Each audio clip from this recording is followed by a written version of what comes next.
So how many of you guys are struggling with finding your maintenance calories? Probably done a calorie calculator, you've probably done all these calculations. So just realistically try finding your maintenance calories, and you get so confused because you're getting a bunch of different numbers and have no idea what to start off with. I'm gonna give you guys the ultimate and the best way to find your maintenance calories in this video. And it's pretty simple. You're just gonna follow this simple framework. One thing, it is gonna take you 2 weeks to do this. So let's dive right into it. So the first task you are going to have in this 2-week period is weighing yourself every single day for 2 weeks in the morning after using the restroom, because this is going to be essential for us to determine what our daily averages are, and we can get a weekly average to see if we're gaining or losing weight in general. But not only that, you are going to need 3 progress photos. So the first day you start tracking, the first Sunday or the first 7-day period, and then the last 7-day period. So the next thing we need to do is be on a consistent workout program, whether it be 3 days a week, 4 days a week, and 2 days of cardio. Whatever it is, follow what you're currently doing consistently for the next 2 weeks. Now, lastly, we are going to need to track our food. Download MyFitnessPal or Lose It. They're free apps. Track your food for the next 2 weeks, every single day, everything you eat, no matter what, because this is going to be important to get all the numbers and us knowing what we're putting in our mouth, what our weight is, what our workout program is, because now going into the final part of this, I'm gonna show you guys exactly how to use this information, how we're gonna get the averages, and how we're gonna be able to determine what our maintenance is, what our protein goal should be, everything along those lines. So now you have the 3 steps. Let's get into what you need to do with all these numbers to determine if this is your maintenance or if you need to increase or decrease. All right, now you made it to the end of the 14 days. You are on week number 2. You just finished. You got all of your calories tracked. You got all of your weight logs, and you got all of your progress photos, and you followed the same workout program you were following or a very similar one. So you got consistent.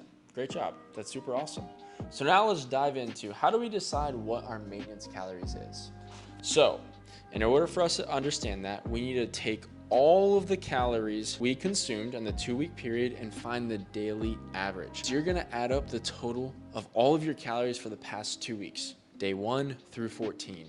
And then you are going to divide that total amount of calories divided by 14 to get your daily average of calories. And now let's take a look at our weight logs. So you're going to do the first week. So add up all your weights for the first 7 days, and then you're going to divide it by 7 and get your weekly average for that. And then now the next 7 days, you're going to add up the next 7 days and then divide by 7 and get your weekly average. So if your averages stayed the exact same, that means you found your maintenance calories, the average of your daily calories consumed, and you stayed the exact same average of the weight. There you go. You now have your maintenance calories. You maintain the exact same weight with the exact calories listed. Now, if you decrease weight, let's say your daily average is 190 and you drop to 189, your average, or 188, that means you're in a calorie deficit. And in a 200 to 500 calorie deficit, you are going to lose on average anywhere from 0.5 to 1 pound per week. So if you lost 1 pound per week, that means you're in a 500 calorie deficit. If you lost 0.5 pounds per week, that means you're in a 200 calorie deficit. Anything in between will be right in between that 200 to 500 calorie deficit. Now, you just copy that same formula and flip it on the other side. If you gained weight, 0.5 pound to 2 pounds in those 2 weeks, same method applies. You are in a 200 to 500 calorie surplus, meaning you gained weight. So that's it. That's literally how simple it is to find your maintenance calories if you do not want to use a calorie calculator. And not only that, will this help you find your maintenance, this will also teach you how to track your food. That is super necessary to build lifelong and sustaining habits, is learning how to track your food and set out for a nutrition and a protein goal. So now, depending on your goals, you can increase or decrease calories based off this information and what you want to accomplish. And one last thing, what's really important is setting out for your protein goal. So you'll also probably find when you get your daily averages, you probably weren't consuming enough protein. And here are the 2 measurements I use to set out for a proper protein goal. And that's going to be 0.8 to 1.2 grams of protein per pound of weight.